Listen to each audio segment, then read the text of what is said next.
I'm DJ Flash from the Rappers Rap Group. Larry Captain Rapp Glenn. So iWest Entertainment. And you guys are truly pioneers of the West Coast. Is that fair to say? Absolutely. You know, Captain was the first one to lay down a 12-inch on the West Coast with Disco Daddy. They did the Gigolo rap in 1981. And then he came with the Bad Times I Can't Stand It in 1983. With Kimberly Ball. And produced by Jimmy Jam and Terry Lewis. So yeah, we're pioneers. And Flash, you're kind of a pioneer too in terms of being a white rapper, right? Yeah, I was the first white rapper. Not that it means anything nowadays, but at the time it did. I was the first one signed to a rap label and pursuing rap full time as a career. Yeah.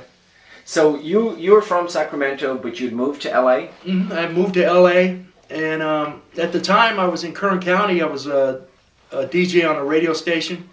I was playing all the hip hop and rap in the early '80s that was coming out of New York, and then Duffy Hooks started the Rappers Rap Disco Company in Los Angeles. That was the first rap label on the West Coast, and I heard Disco Daddy and Captain Rapp's record, so I got a hold of Michael Duffy Hooks, and I rapped for him on the telephone, and he said, "Come down, I'm putting a group together," and I got signed to the label.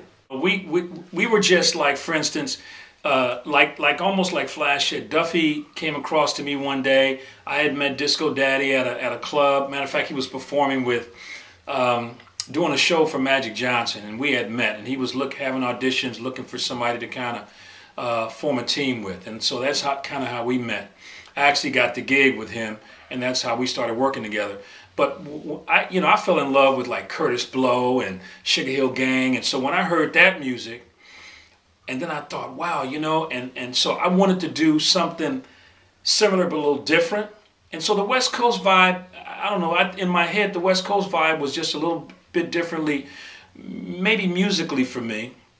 And even during that process, because it seemed like in LA everybody was there. I mean, Dre was there and Cube was there, and I mean, the Dream Team, and Toddy T, and it was a different thing. And everybody kind of hung out together. Most of the people hung out together. It was a different spot almost every Friday, Saturday night. You could hit a different spot, and they would love to see the guys come in. So almost every night, Disco Daddy and I, we would head out, and we would have a show to do almost every night at every club. And then when we started finding out more about Roger Clayton's thing, Uncle Jam's Uncle Army. Jam's Army, and then Uncle Jam, they were the first ones to bring. I think they brought out LL first and Run DMC, and then we started doing some things, some of the shows with them. So it was not for lack of work. We could go out and do something every night. Yeah, they thought it was a fad. And matter of fact, I remember in the early days, people said, "What kind of music do you do?" And I'd say rap. And they said, "What's rap?" I mean, you don't hear that today. Right. But so finally, instead of trying to describe what it was, we just told them we did computer music. And they said, "Oh, okay." Because you had Kraftwerk and all that stuff coming out. So, but you mentioned the East Coast, West Coast thing. A lot of people think that just started later on. But actually, Duffy Hooks had worked at Enjoy Records. And that was with Bobby Robinson, who was the brother of Sylvia Robinson, who started Sugar Hill Records. Anyway, he did sales over there. He came to the West Coast, started Rappers Rap Disco, and right away, from the first records, we felt that East Coast rejection. Because a lot of the people thought if it wasn't rap from the East Coast, it wasn't real rap. So Duffy, we had a problem trying to get our records out outside the West Coast, but Duffy said, "You know what, we can sell enough records in LA to stay afloat and keep doing it." So that's what we mainly concentrated on. We kept West Coast beats. We were more into the R&B type stuff, so we kept those kind of beats, and we just made music for the West Coast, and eventually it caught on. And his record, Bad Times, is one of the ones that broke the ground. Right, because it did better back east than on the West Coast, right? Yeah. What's ironic is even when we went and got a distribution deal, we got a distribution deal with a company that was on the East Coast out of New York. So, that record, That record changed my life, actually. That record really Yeah, changed my life. you want to talk a little bit about that? It was a very important record. It was a response record in a way too, right? Well, you know, I had actually, I had moved to Colorado, and after Disco Daddy and I broke up, I moved to Colorado, and I kind of thought about not doing any more music. I said, I'm just going to go, you know, get a job and kind of hang out.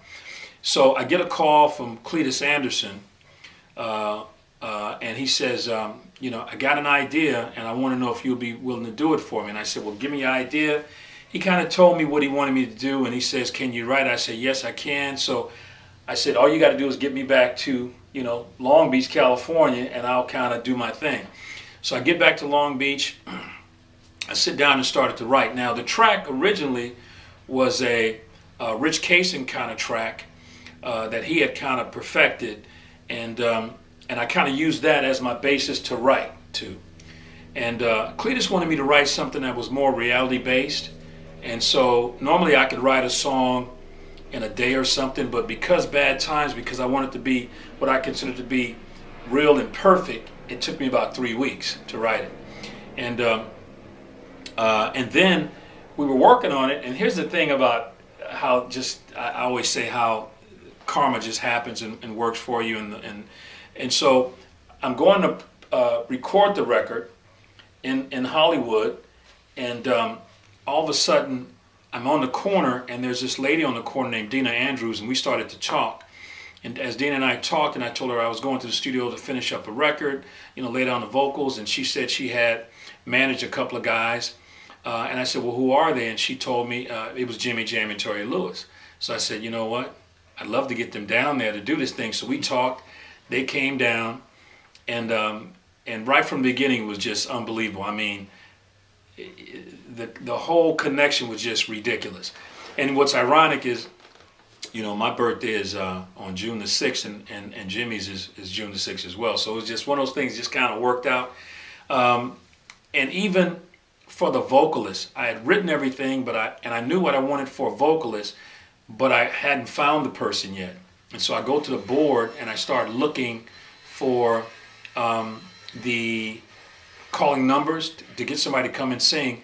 And I called like 3 people, and then finally I got this girl, Kimberly Ball, on the phone.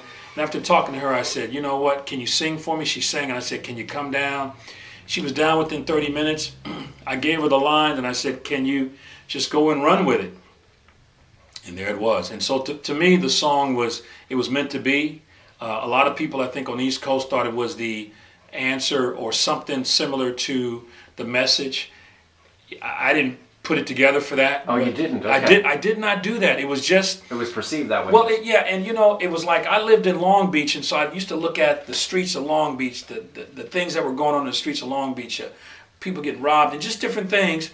And then even the world stuff, you know, Reagan was president at the time and things that were going on. And so I just kind of tried to write reality. And it just turned out that way. And yeah, the record, I mean, before long, all the radio stations had it playing. And next thing you know, I was getting calls from New York and everything to come out and perform. And it was just, it was a good time. Yeah. Well, fast forward then 10 years, and you put out those amazing compilations that I was fortunate to be a part of. And there was a sequel to that, right? You know, we had talked about that, and what's ironic is I only did it because of him. I did it because of him. You know, he had called me up and said, hey, you know, I want to do this song. Can you want to do a Bad Time continuance? And, you know, a lot of times when people ask me that, I would tell them no. Flash called me, and because Flash was the first person to hire me to perform for pay in Kern County out there in Bakersfield Taft area. So I said, you know what, I'll do it. And so that was kind of how we hooked up for that. And then, and I think even before then, we kind of stayed in touch. We kind of lost touch. And then all of a sudden, I think since then, we've kind of stayed in touch. Yeah. Yeah. So you want to talk a bit about that landmark compilation series that you put together and how the idea came about? Yeah, well, at the time, CDs were just coming around. The very early 90s. Yeah, the very early 90s. You're talking 91, I think it was, 92. And so a lot of the 12 inches singles had not been, you know, transferred over to CDs. They weren't available to people. So we said, well, this is a good opportunity to put a lot of those tracks on CDs and to document the birth and rise of West Coast rap. Everybody knows about the East Coast, but nobody really knew the beginnings of the West Coast. And, you know, the West Coast was thriving on the hip-hop scene before NWA. I mean, the world thinks it all started with NWA, but that's not true. So we approached Rhino with the idea. Rhino loved the idea.